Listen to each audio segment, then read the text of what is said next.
Lily, তোর শিশিটা ভেঙে গেছে রে। লিলি ফোঁপাতে ফোঁপাতে বলল, আমার শিশি লাগবে না। তোমার কি হয়েছে বাবা?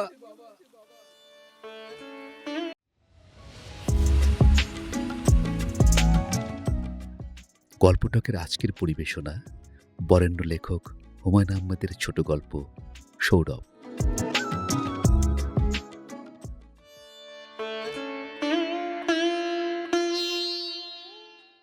আজার খা ঘর থেকে বেরোবেন, শার্ট গায়ে দিয়েছেন। তখনই লিলি বলল, বাবা, আজ কিন্তু মনে করে আনবে। তিনি তীক্ষ্ণ দৃষ্টিতে তাকালেন মেয়ের দিকে। মেয়ে বড় হয়েছে, ইচ্ছা করলে ধমক দিতে পারেন না। সেই জন্যই রাগী চোখে তাকিয়ে রইলেন কিছুক্ষণ। লিলি বলল, রোজ রোজ মনে করিয়ে দেই, আজ আনবে কিন্তু। সামনের মাসে আনব। না, আজই আনবে। রাগে মুখ তেতো হয়ে গেল আজহার খাঁর। প্রতিটি ছেলে মেয়ে এমন উদ্ধত হয়েছে, বাবার প্রতি কিছুমাত্র মমতা নেই। আর নেই বলেই মাসের ২৬ তারিখে দেয়ালে হেলান দিয়ে দেড়ো গলায় বলতে পারে, না, আজই আনতে হবে। তিনি নিঃশব্দে শার্ট গায়ে দিলেন, চুল আঁচড়ালেন, জুতা পরলেন। জুতার ফিতায় কাদা লেগেছিল, ঘষে ঘষে সাফ করলেন। লিলি সারাক্ষণই বাবার দিকে তাকিয়ে রইল। তিনি বেরোবার জন্য উঠে দাঁড়াতেই বলল, বাবা, আনবে তো? মেয়েটার গালে প্রচণ্ড একটি চর কষিয়ে দেবার ইচ্ছা প্রাণপণে দমন করে তিনি শান্ত গলায় বললেন, টাকা নেই, সামনের মাসে আনব। লিলি নিঃশব্দে উঠে গেল। তিনি ভেবে পেলেন না, সবাই বৈরী হয়ে উঠলে কি করে বেঁচে থাকা যায়। তিনি তো কিছু বলেননি, শুধু শান্ত গলায় বলেছেন, হাতে টাকা নেই। এটা তাকে বলতে হলো কেন? যে মেয়ে বাবার চোখের দিকে তাকিয়ে তার অভাব বুঝতে পারে না, সে কেমন মেয়ে? তার মন খারাপ হয়ে গেল। ইদানিং অল্পতেই তার মন খারাপ হয়ে যায়। সামান্য সব কারণে হতাশ বোধ করেন। বেঁচে থাকাটা অনাবশ্যক বলে মনে হয়। হতাশা গুণ নাশিনী। হতাশা মানুষের সমস্ত গুণ নষ্ট করে দেয়। তবুও তো ভালোবাসার মতো মহত্তম সদ্গুণটি আমার এখনো নষ্ট হয়নি। তোমাদের সবাইকে আমি ভালোবাসি। তোমাদের জন্য সারাক্ষণ আমার বুক টনটন করে। আর লিলি, তোমার বাবার দিকে ঠান্ডা চোখে তাকিয়ে থাকো। মাসের ২৬ তারিখে তোমার একটি শখের জিনিস আমি কিনে আনতে পারি না। কিন্তু তুমি তো আমারই মেয়ে। তুমি তোমার মায়ের মতো অবুঝ হবে কেন? আজার খার কান্না পেতে লাগল। যদিও সন্ধ্যা হয়ে আসছে, তাকে এক্ষুনি বাইরে বেরোতে হবে। তবু তিনি চৌকিতে বসে বাইরের আকাশ দেখতে লাগলেন। বাবা, এই নাও টাকা। লিলি ৩টি ১০ টাকার নোট টেবিলে বিছিয়ে দিল। তিনি অবাক হয়ে বললেন, টাকা কোথায় পেয়েছিস? আমার টাকা, আমি জমিয়েছি। আনবে তো বাবা? আনব। নাম মনে আছে তোমার? আছে। লজ্জা ও হতাশার মিশ্র অনুভূতি নিয়ে তিনি বেরিয়ে এলেন। বাইরে ঝিরঝির করে হালকা বৃষ্টি হচ্ছিল। সন্ধ্যা এখনো মেলায়নি। এর মধ্যে চারদিকের তরল অন্ধকার গাঢ় হয়ে এসেছে। পরিচিত পথঘাটও অপরিচিত লাগছে। ১০ বছর ধরে আমি এই শহরে পড়ে আছি। ১০ বছর খুব দীর্ঘ সময়। এই দীর্ঘ সময়ে আমি রোজ একই রাস্তায় হাঁটছি, একই ধরনের লোকজনের সঙ্গে কথা বলছি। এই দীর্ঘ সময়ে কোথাও যায়নি। তোমাদের কথা ভেবেই প্রতিটি পয়সা আমাকে সাবধানে খরচ করতে হয়েছে। অফিসে টিফিন আওয়ারে সবাই যখন চায়ের সঙ্গে ২টি করে বিস্কিট খায়, আমি সেখানে ১ কাপ চা নিয়ে বসি। সেও তোমাদের কথা ভেবেই। তোমরা তার প্রতিদানে কি দিয়েছ আমাকে? আমাকে লজ্জা দেবার জন্য লিলি, তুমি তোমার দীর্ঘদিনের জমানো টাকা বের করে আনো। তোমার মা তার ভাইদের কাছে টাকা চেয়ে ইনিয়ে বিনিয়ে চিঠি লেখে। তার মনে হলো তিনি কুকুরের জীবন যাপন করছেন। স্বাদ আহ্লাদহীন, বিরক্তিকর জীবন। তিনি একটি নিঃশ্বাস ফেললেন। বৃষ্টির ছাটে আধভেজা হয়ে আজার খা বাজারে ঢুকলেন। খারাপ আবহাওয়ার জন্যে বাজার তেমন জমেনি। সন্ধ্যাবেলা যেমন জমজমাট থাকে, চারদিক সেরকম নয়, কেমন ফাঁকা ফাঁকা। তিনি বড়সড় দেখে একটি স্টেশনারির দোকানে ঢুকে পড়লেন। ইভিনিং ইন প্যারিস সেন্টটা আছে আপনাদের? না, অন্য সেন্ট আছে, দেখবেন? হুম, এটাই চাই। তখন ঝমঝম করে বড় বড় ফোঁটায় বৃষ্টি নেমেছে। বৃষ্টি অগ্রাহ্য করে তিনি রাস্তায় নেমে পড়লেন। ৩-৪টি দোকান ঘুরতেই কাদায় পানিতে মাখামাখি। তাঁর গাল বেয়ে পানির স্রোত বইতে লাগল। তার ভাবভঙ্গি দেখে মনে হচ্ছিল সেন্টের শিশিটি তার এই মুহূর্তেই প্রয়োজন। বৃষ্টি কখন ধরবে তার জন্য অপেক্ষা করতে পারছেন না, এমনই তারা। পঞ্চম দোকানে সেটি পাওয়া গেল।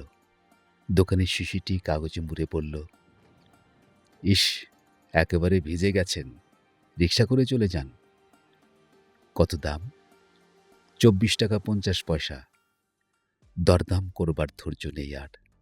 টাকার জন্য পকেটে হাত দিয়ে আজারকা স্তম্ভিত হয়ে গেলেন। সেখানে 2টি 1 টাকার নোট আর একটি আদুরি ছাড়া কিছুই নেই। দোকানে নীরবে শিশিটি আগের জায়গায় রেখে দিল। তার ভাবভঙ্গি দেখে মনে হচ্ছিল এরকম ঘটনা যেন প্রতিদিন ঘটে। কাস্টমার জিনিস কিনে পকেটে হাত ঢুকিয়ে দেখে পয়সা নেই। এ যেন খুবই স্বাভাবিক একটি ব্যাপার। আপনাদের কাছে একটি সবিনয় নিবেদন, যদি এই চ্যানেলটি আপনাদের ভালো লেগে থাকে তাহলে দয়া করে সাবস্ক্রাইব করুন এবং লাইক কমেন্টস করে আমাদের অনুপ্রাণিত করুন। তাহলে শুনতে থাকুন আজকের গল্প সৌরভ। আজহার খা ভাবলে শিন মুখে কিছুক্ষণ দাঁড়িয়ে থেকে বৃষ্টির ভেতর নেমে গেলেন। হু হু করে হাওয়া বইছে, ঝড় উঠবে কিনা কে জানে। চশমার কাছে বৃষ্টির ফোঁটা জমে চারদিক ঝাপসা দেখাচ্ছে। আজহার খা নীরবে হেঁটে চলেছেন। 2-1টি রিকশা তার ঘাড়ের উপর পড়তে পড়তে সামলে উঠছে। দ্রুতগামী ট্যাক্সির উজ্জ্বল আলো মাঝে মাঝে তার চোখ ঝলকে দিচ্ছে। তিনি আচ্ছন্নের মতো হাঁটছেন। এই বৃষ্টি, এই শীতল হাওয়া, পায়ের গোড়ালি পর্যন্ত ডুবে যাওয়া ময়লা পানির স্রোত, কিছু যেন নজরে আসছে না তার। আহা, আমার মেয়ে শখ করে একটা জিনিস চেয়েছে, আশা করে বসে আছে হয়তো। এমন লক্ষ্মী মেয়ে আমার। বাবার সংসারে কত কষ্ট পাচ্ছে, তার নিজের সংসার হোক, সেখানে কোনো দুঃখ কষ্ট থাকবে না, আমি কসম খেয়ে বলতে পারি। এই জাতীয় অসংলগ্ন ভাবনা ভাবতে ভাবতে তিনি নয়াপাড়া ছাড়িয়ে, হাই স্কুল ছাড়িয়ে সেইজখালি পর্যন্ত চলে গেলেন। কোথায় যাচ্ছেন, কি জন্য যাচ্ছেন, এসব তার মনে রইল না। একসময় ইটে ধাক্কা খেয়ে পানিতে পড়ে গেলেন। উঠে দাঁড়াতে গিয়ে বুঝলেন তার পা টলছে, মাথায় অসম্ভব যন্ত্রণা। পাগলের মতো ঘুরছি কি জন্যে, এই ভেবে ফিরে চললেন উল্টো পথে। বাজারের সীমানা ছাড়িয়ে পোস্ট অফিসের কাছে আসতেই সশব্দে বাজ পড়ল কোথাও। রাত কত হয়েছে কে জানে, বাতিটাতি বিশেষ দেখা যাচ্ছে না, লোকজন শুয়ে পড়েছে। আজার খাঁর হঠাৎ মনে হলো রফিকের বাসায় গিয়ে 20টা টাকা নিয়ে এলে হয়, কিন্তু দোকান খোলা থাকবে কতক্ষণ। তিনি ডান দিকের গলিতে ভেজা স্যান্ডেল টানতে টানতে দ্রুত হাঁটতে লাগলেন। ঘন অন্ধকার রাস্তা, বিজলির আলোয় এক আধবার সব ফর্সা হয়ে ওঠে, পরক্ষণে নিকষ কালো। রফিকের বাসায় কড়া নাড়তে গিয়ে বুঝলেন তার শরীর সুস্থ নয়, প্রবল জ্বর এসেছে, পিপাসায় গলা বুক শুকিয়ে কাঠ। রফিক আঁতকে উঠে বলল, কি হয়েছে আজার ভাই? না, কিছু হয়নি, এক গ্লাস পানি খাওয়াও। বাসার সবাই ভালো আছে তো? ভাবির জ্বর কেমন? সবই ভালো আছে, এক গ্লাস পানি আনো আগে। আজার খা উদ্ভ্রান্ত শূন্য দৃষ্টিতে তাকাতে লাগলেন। রফিক তার হাত ধরল। তোমার ভীষণ জ্বর, কি হয়েছে বলো? টাকা আছে তোমার কাছে? কত টাকা? গোটা 20 দিচ্ছি, তুমি একটা শুকনো কাপড় পরো, আমি রিক্সা আনিয়ে দিই। আগে একটু পানি দাও। ঘর বন্ধ করে দোকানিরা শুয়ে পড়েছিল। আজার খা হতভম্ব হয়ে দরজার সামনে দাঁড়িয়ে রইলেন। রিক্সাওয়ালা বিরক্ত হয়ে বলল, ধাক্কা দেন না স্যার, ভেতরে লোক আছে। তিনি প্রাণপণে দরজায় ঘা দিলেন। ভেতর থেকে শব্দ এলো, কে? তিনি ভাঙা গলায় বললেন, আমি। একটু খুলেন ভাই। কি ব্যাপার? টাকা নিয়ে এসেছি, সেন্টের শিশিটা দিন। খট করে দরজা খুলে গেল। সন্দেহজনক দৃষ্টিতে দোকানদার তাকিয়ে রইল তার দিকে। তিনি পকেট হাতড়ে টাকা বের করলেন। দোকানদার বলল, আপনার কি হয়েছে? কিছু হয়নি। এত রাতে আসলেন কেন? সকালে আসলেই পারতেন। রাত কত হয়েছে? 12:30। দ্রুত গতিতে রিকশা চলছে। তিনি শক্ত হাতে হুড চেপে ধরে আছেন। তার সমস্ত শরীর অবসন্ন হয়ে আসছে। তার মনে হলো তিনি যে কোনো সময় ছিটকে পড়ে যাবেন। বাড়ির কাছাকাছি সমস্ত অঞ্চলটা অন্ধকারে ডুবে আছে। একটি লাইট পোস্টেও আলো নেই। অল্প ঝড় বাদলা হলে এদিককার সব বাতি নিভে যায়। রিকশা আজহার খাঁর বাড়ির থেকে একটু দূরে টগরদের বাড়ির সামনে থামল। তিনি দেখলেন হারিকেন জ্বালিয়ে লিলি আর তার মা বারান্দায় বসে আছে। রিকশার বাতি দেখে দুজনই উঠে দাঁড়িয়েছে। অন্ধকারের জন্য বুঝতে পারছে না কে এলো। আজহার খাঁ ডাকলেন, লিলি, লিলি। জমে থাকা পানিতে ছপছপ শব্দ তুলে মা ও মেয়ে দুজনে দ্রুত আসছিল। তিনি ব্যস্ত হয়ে রিকশা থেকে নামতে গিয়ে উল্টে পড়লেন। যে জায়গাটায় তিনি হুমড়ি খেয়ে পড়লেন সেখানটায় অদ্ভুত মিষ্টি সুবাস। তিনি ধরা গলায় বললেন, লিলি, তোর শিশিটা ভেঙে গেছে রে। লিলি ফোঁপাতে ফোঁপাতে বলল, আমার শিশি লাগবে না। তোমার কি হয়েছে বাবা?